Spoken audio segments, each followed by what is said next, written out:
bite your tongue, man. This is knowledge. Is there any books that have like less dust? You might be able to find something. You could probably spend a little bit of time in here and maybe look around. Yeah. There's probably one book, if you pull it, then like a wall will shift. Ooh. I like that idea. We should check that out. Emu will start going down this little thing and just like grabbing bunches of books. Just throwing books on the floor. just kind of leaning them back and then pushing them back. Yeah, sure. So if you're going to be searching for books, why don't you guys use one of your primary skills, whether it be Arcana in Zero's case, or Occultism, or Religion, or any kind of check like that. I see Jorp's face. He's like, ah. But yeah, give me a check. Oh. And you also have a hero point if anybody would like to re-roll any rolls.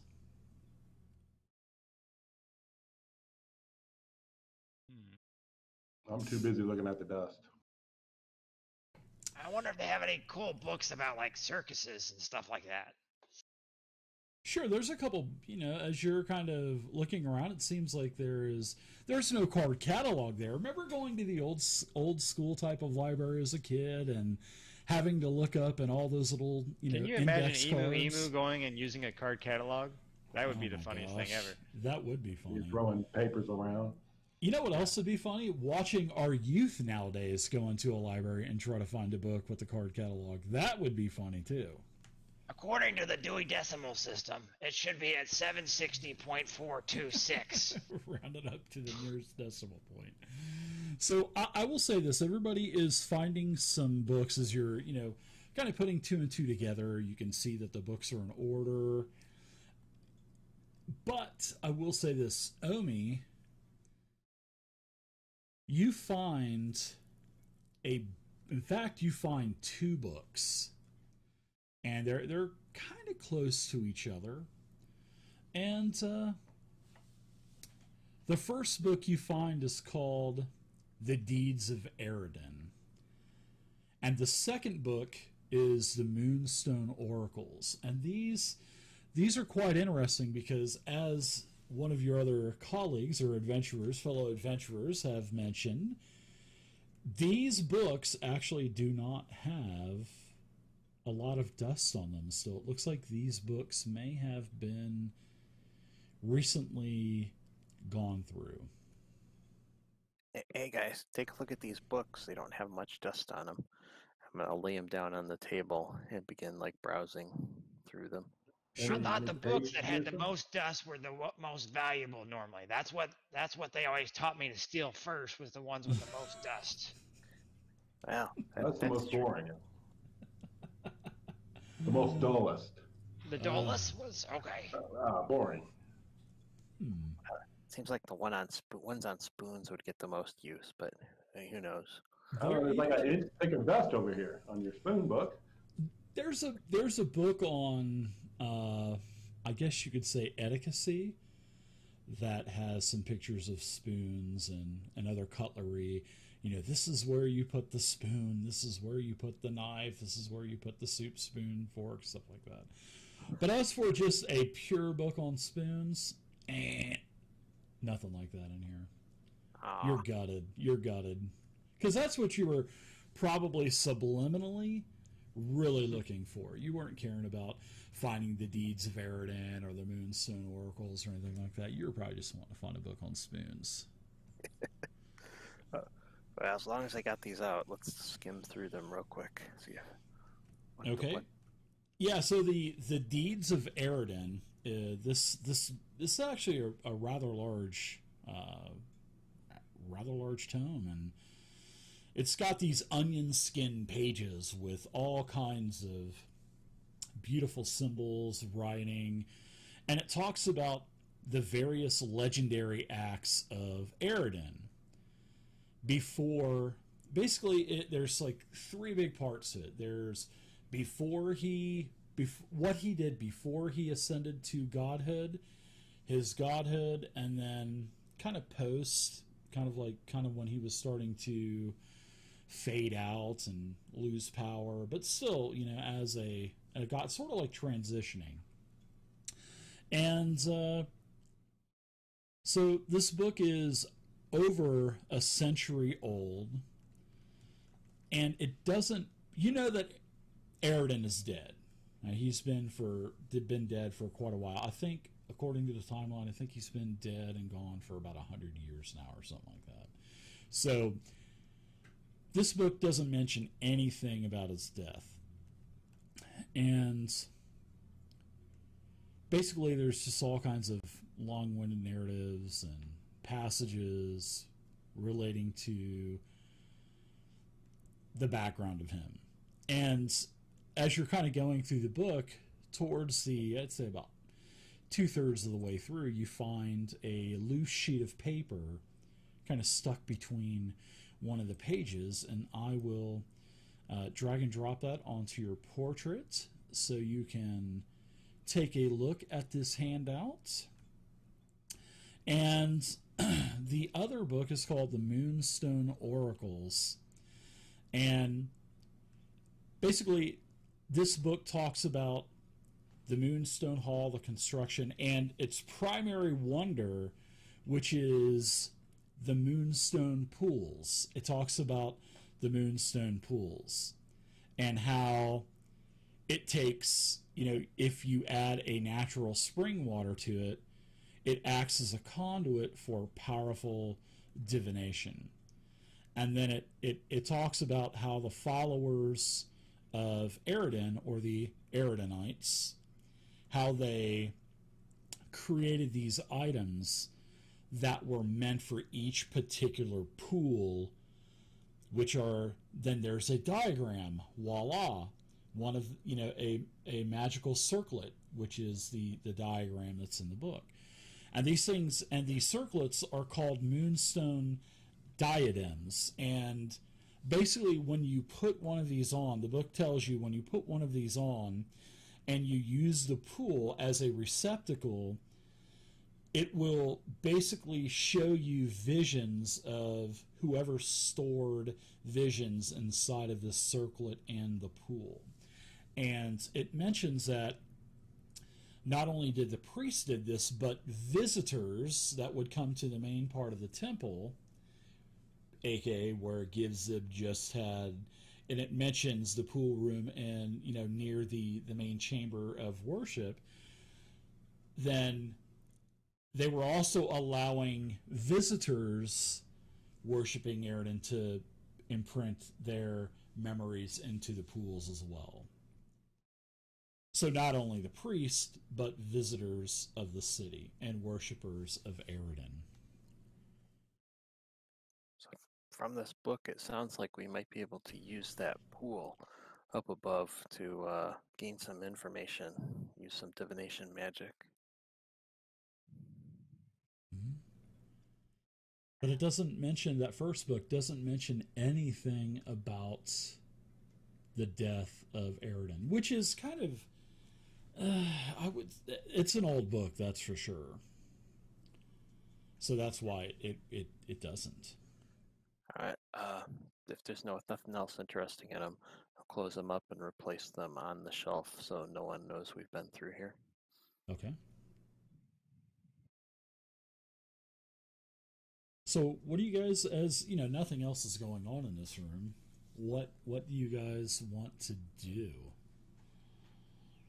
Oh, there's another door over this way. We could try to see if there's whoever was in here reading. Maybe they're up ahead.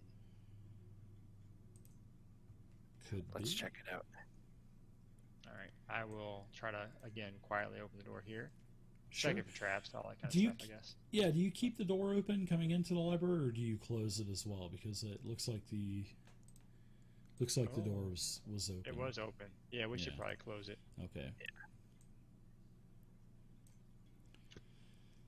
All right, so you open up the door, and this is another high traffic area, it looks like. And I will say that over to the right, sort of like when you were in that first intersection and the light was coming from the left, the light is now coming from the right.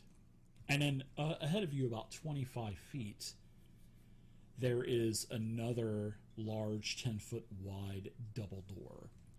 But of course, the four-way does go to the east and to the west, with a light coming from the east. I'm gonna peek around and see if I spot anything down either hallway.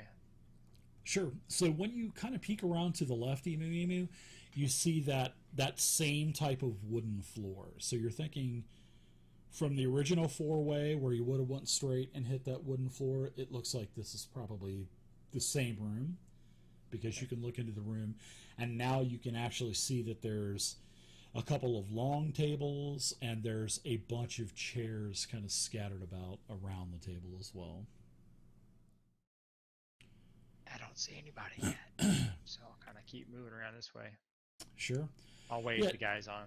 Okay. Yeah, so it's pretty safe. You don't hear anything, but you still smell Zolgath. It's just like a very faint smell.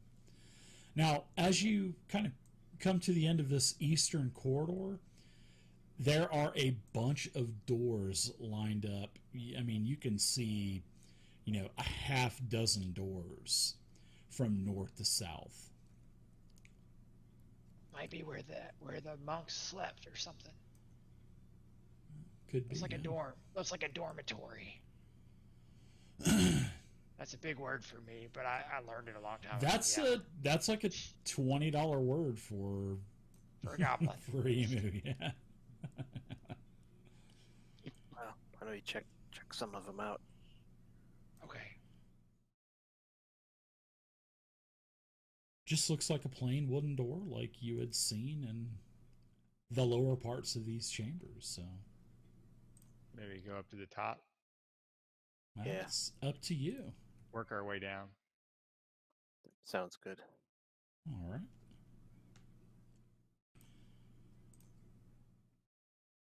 And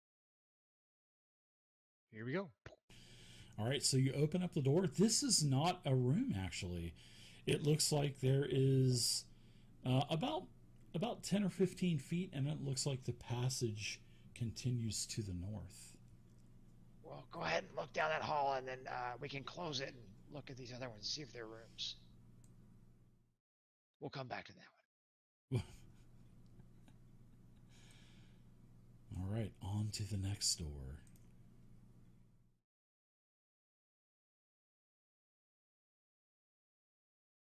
It's All right. a room. Yeah, so this is definitely a room for where clergy probably once slept, and maybe a priest quarters, acolyte clergy. And this is actually in pretty good shape. And as you open up the door, you take several Zolgaths by surprise, because these Zolgaths are kind of spread out, sleeping on the beds, basically sleeping on the floor and whatnot. So I'm going to go ahead and put them on the map to let you see where they're actually at, which is right here. And you basically, and so when you open it up, the stench is just, it's horrible. This is some of the worst of the worst that you've smelled. So yeah, they're basically living in this room. And as you come in, you open up the door, they have their hands up, basically. And it doesn't look like they're reaching for their weapons or anything. There's weapons on the ground and whatnot. Hey, what do we do if they give up? Could you lock the door and jam it so they can't get out? Well, that's Yeah, a we good could probably do idea. that. They're still So going to you- be stinking up the joint, though. So you basically open up the door, see the Zolgas put their hands up, and then back Let's up go and get shut their the door. weapons. Let's go take their weapons. That's a good idea. All right, I'll wave my my rapier at it menacingly Sure. and kind of come over here. All right. So all of these... Holding my breath. Yeah, these, give me a perception check, too. And these Zolgaths have long swords. That's a beautiful perception check. Now, as you kind of walk in on that table to the left, there is a sort of like a chamber pot. And as you walk in, you're like, oof. And you just look that way, and the smell is horrible. So that's probably where the smell is coming from. But these Zolgaths have long swords, which you have not encountered yet. Usually they have axes or mauls or spears, and these are actually really, really nice long swords. They're not pitted, they're not rusted, doesn't look like they've been worn to time or anything, but you are able to gather up all 4 long swords because these Zolgaths have their hands up for some strange reason. Hey, do you guys talk? Do you guys know how to speak common language?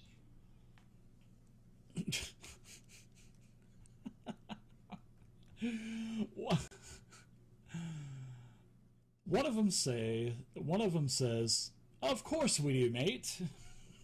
Doesn't even sound like, not in Draconic, it's in Common, it's in like a humanoid type of voice.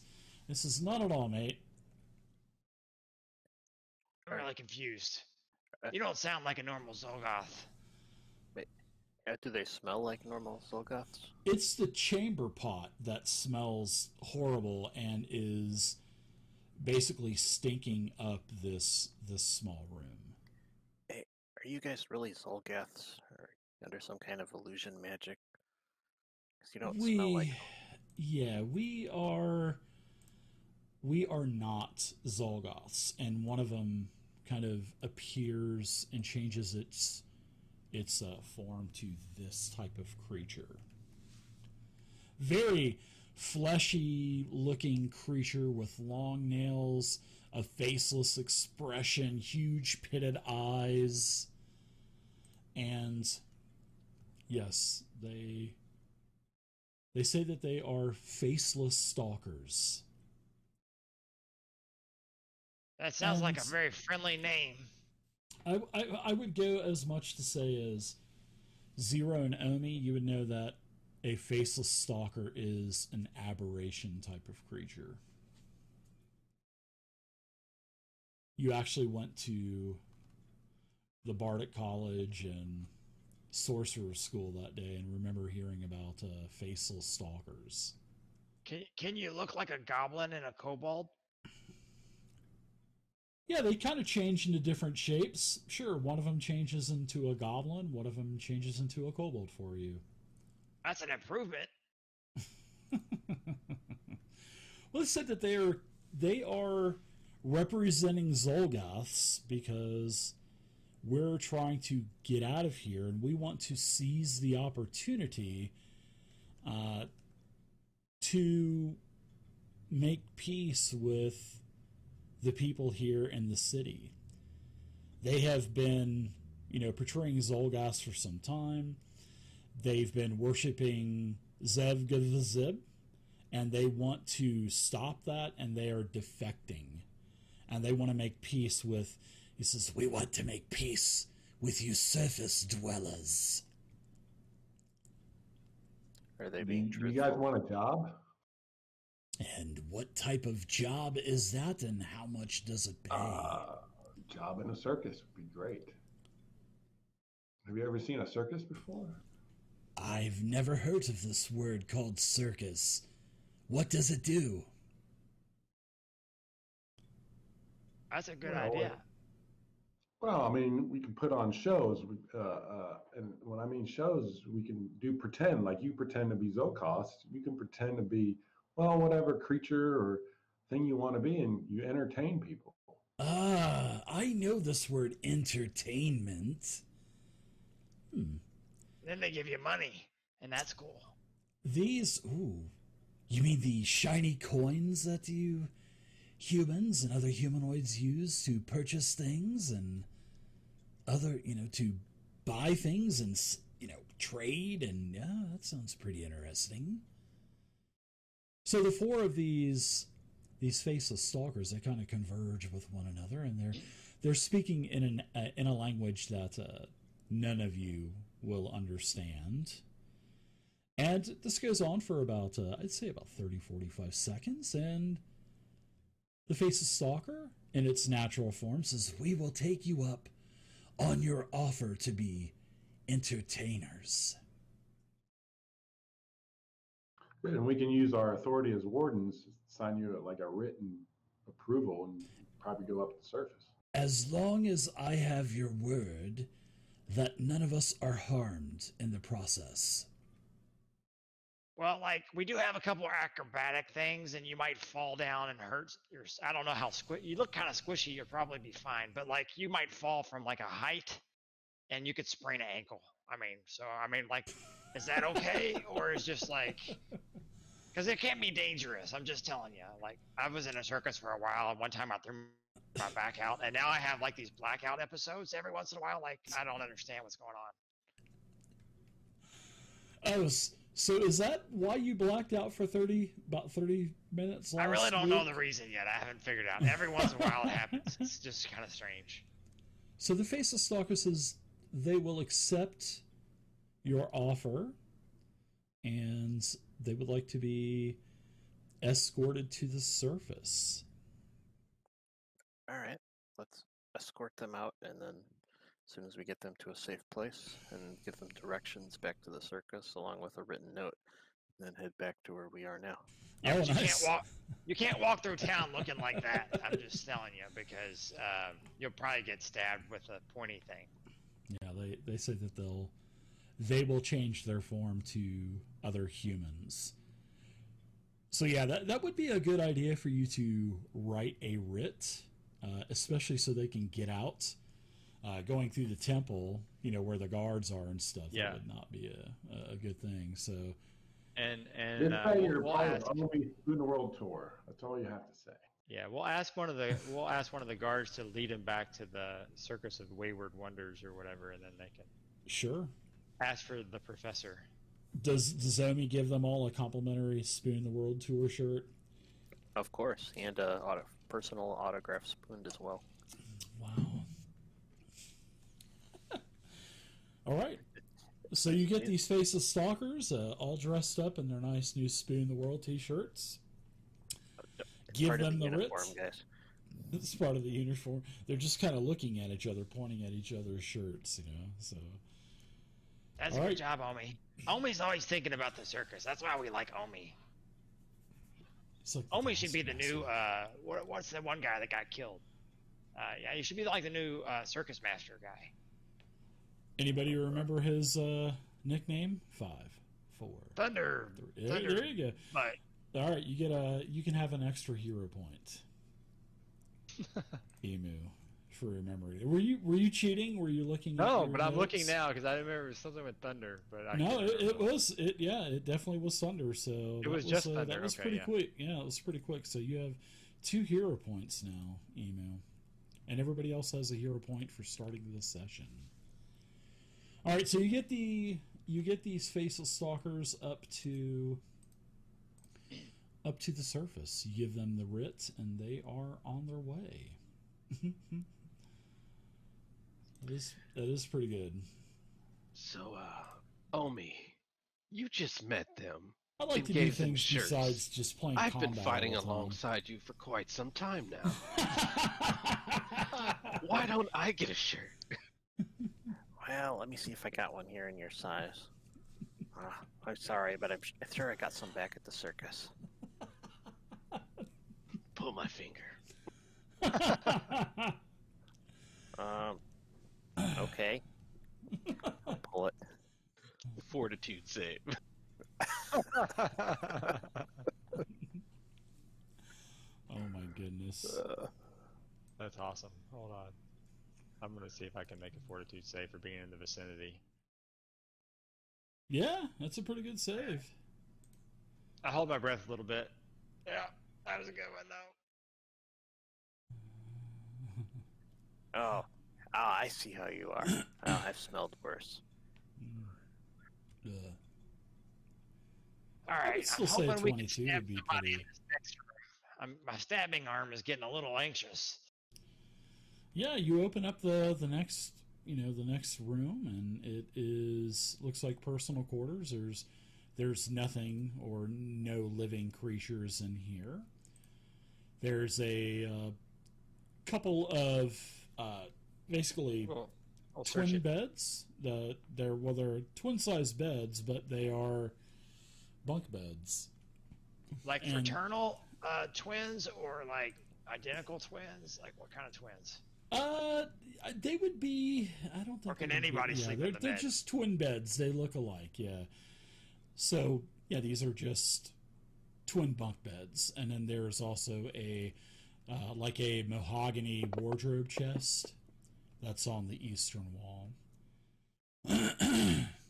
I'll search this room. Sure. Anybody searching? Please feel free to give me a perception check. I see yours as well, Jorp. I see you roll one. Well, you guys are rolling like low numbers, and they're like coming into like the Still high, 20s yeah. now. Yeah, that's so cool, man. So yeah, let's get a roll from Zero. Don't see one from him yet. And all of you kind of search around the room, even though you're all out in the hallway. Yeah. Yeah. And none of you find anything in this room. I want to go back to that other room and do a search. Ah, okay, very good. Into the first room where you found the Faceless Stalkers. Good. Yes. Why don't you give me a +5 to your roll for that? That was good. Hey, what are you doing in there with my beaver? Probably pulling his finger. Ooh, you still do not find anything, Jorp. It's not his finger. All that you find is a hairy beaver.